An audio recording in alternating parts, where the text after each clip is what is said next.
रात्री रूमवरती पोहोचायला ना खूप उशीर झाला होता. 3 वाजलेले होते आणि झोपूस तर ना 4-4:30 तर वाजलेलेच होते. तर मग सकाळी ना उशिराच उठलेलं होतं आणि उठल्यावरती अगोदर मला फ्रेश वगैरे होऊन घ्यायचं होतं.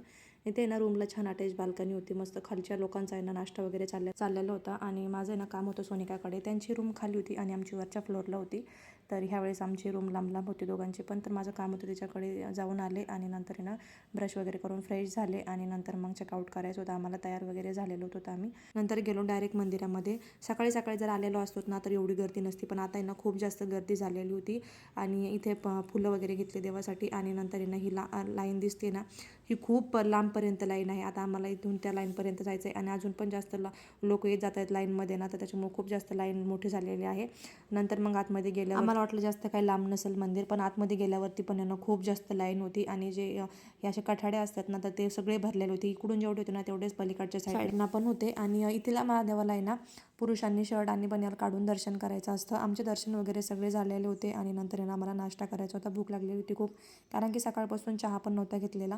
तर अगोदर इथे नाश्ता वगैरे करून घेतला आणि नंतर मग बाहेर